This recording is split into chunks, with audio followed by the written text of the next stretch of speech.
tahan kan? Gue tahan kan?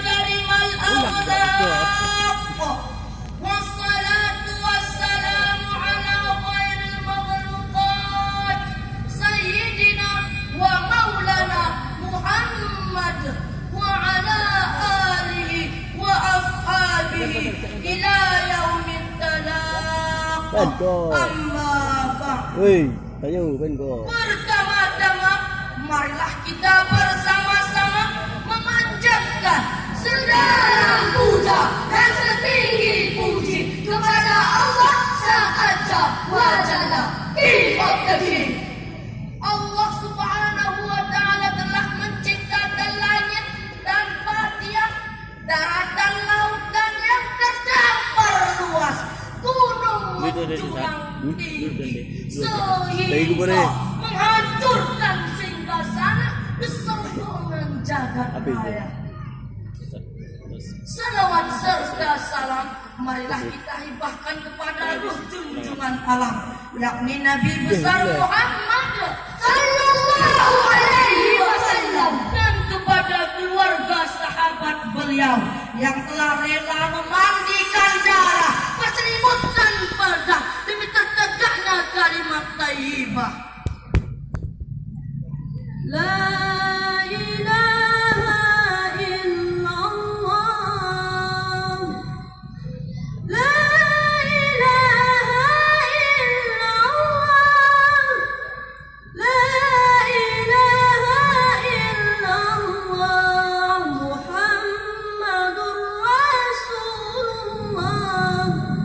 Tiada Tuhan selain Allah, tiada Tuhan selain Allah, tiada Tuhan selain Allah. Nabi Muhammad utusan Allah. Di atas permukaan bumi Allah yang fana ini, pada kesempatan kali ini izinkan kami membawakan syarah Al-Quran. Maghrib mengaji jadi ghaliban, Allah Rasulullah jadi pertaban. Izinkan kami membawakan syarahan. Luar biasa. Hadirin, aduhai sayang jadi terkesan. Allah. Dalam konsep Al-Quran menaungi kepemimpinan Rasulullah sallallahu alaihi wasallam. Takbir. Tuhan Hakim yang arif dan bijaksana. Hadirin wal hadirat yang dirahmati oleh Allah. Sebelumnya, marilah kita mendengarkan firman Allah Subhanahu wa Ta'ala yang tergambar surah Al-Jumu'ah ayat 2 yang berbunyi,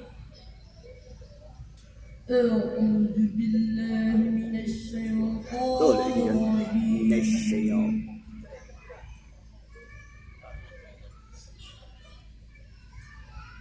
Bismillahirrahmanirrahim.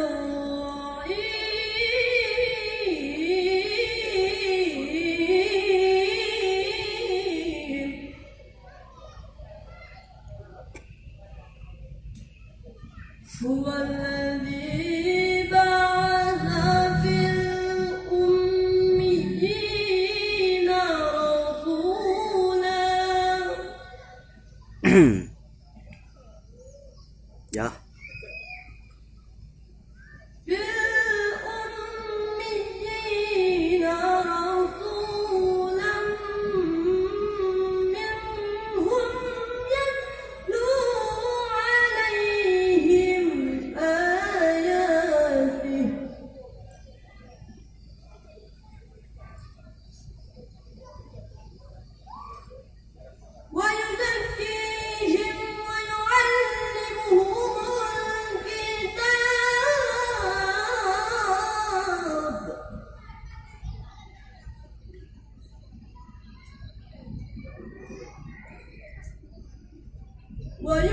ويعلمهم الكتاب والحكمة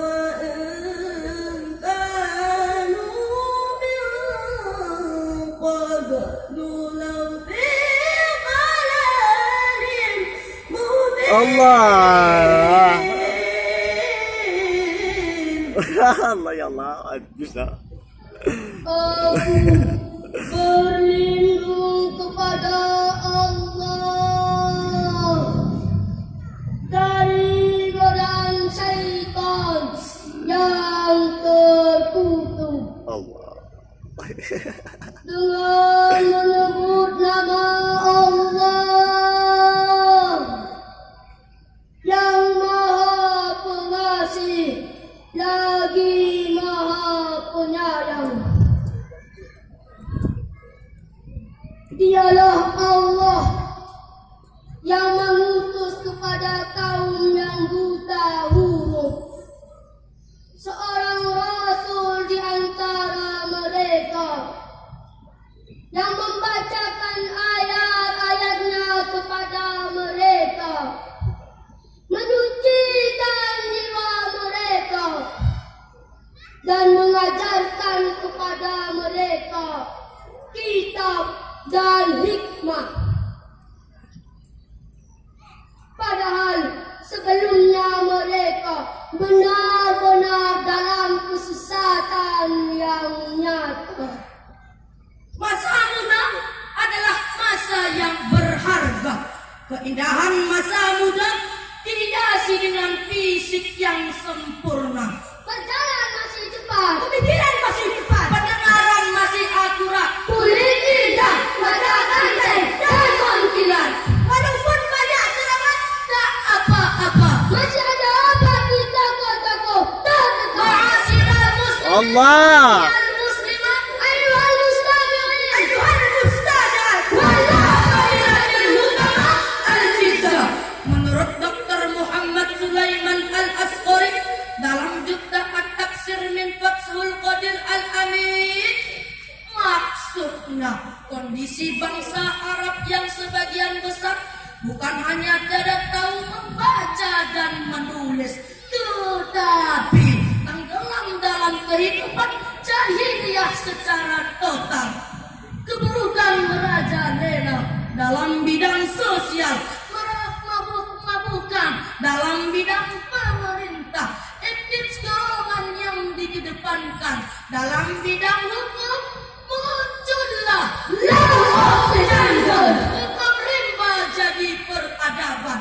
Orang kaya memangsa yang miskin, orang pintar memangsa yang bodoh, orang kuat menghantam yang lemah. Bahkan yang lebih mengerikan, martabat wanita diinjak-injak sehingga setiap lahir bayi wanita dikubur hidup-hidup. Tak peduli tangis anak, tak peduli jerit pekik bayi yang ada di dalam kubur. Na'udzubillah, tsumma na'udzubillah. Tapi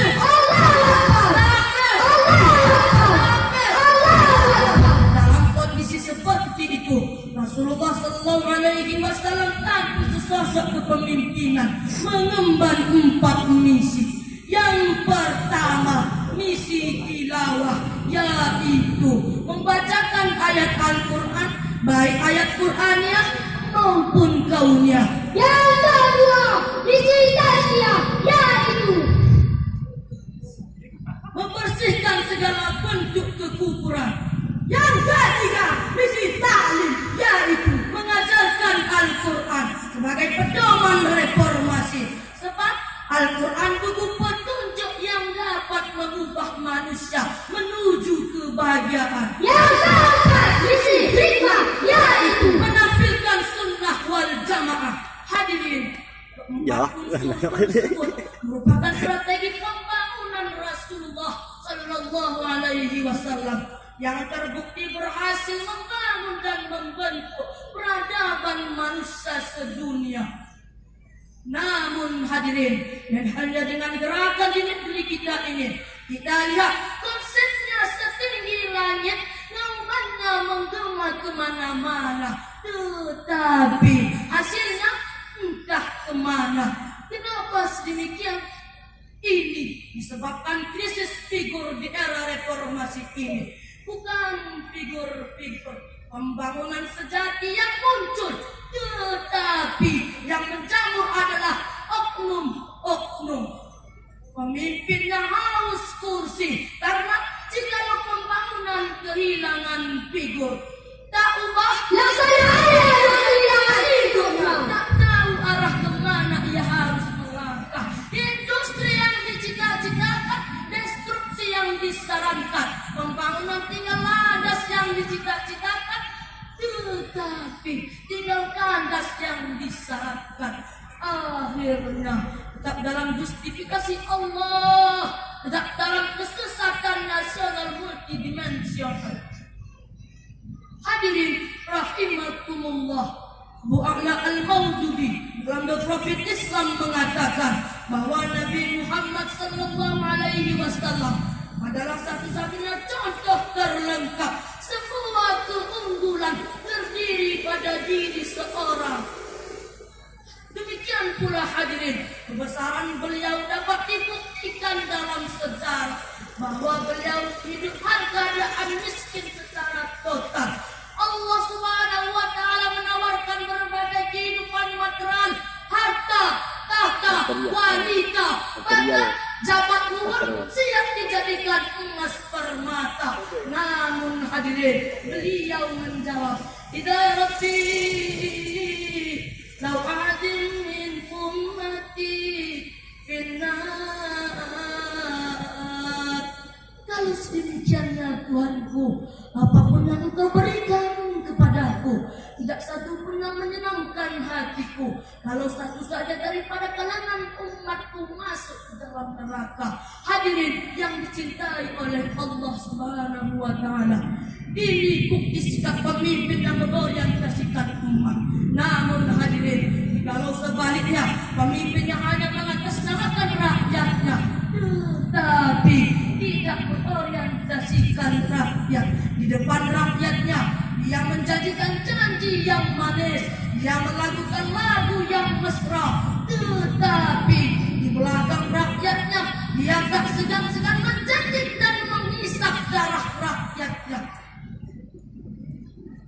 Akibatnya Romania ketika dipimpin oleh Laszlo Ceausescu, pemimpinnya boya-boya, rakyatnya hancur sengsara. Iran ketika dipimpin oleh Reza Pahlavi, pemimpinnya makmur, rakyatnya hancur tersungkur, bahkan sampai ke liang kubur. Begitu juga Orde Baru di negeri kita ini, kita lihat rakyatnya sengsara, pemimpinnya asik-asik saja. Hadirin yang dicintai oleh Allah Subhanahu wa taala, sifat Rasulullah sallallahu alaihi wasallam mudah mengajak para umatnya hal keadaan lemah lembut yang tergambar surah Ali Imran ayat 159 yang berbunyi, "Bima rahmatin minallahi linta lahum walau kunta faddan ghaniyyan."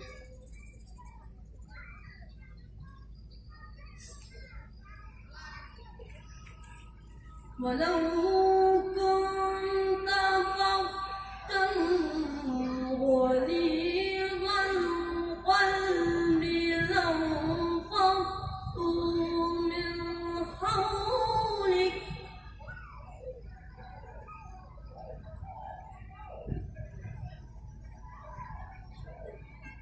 فاعف عنهم واستغفر لهم وسل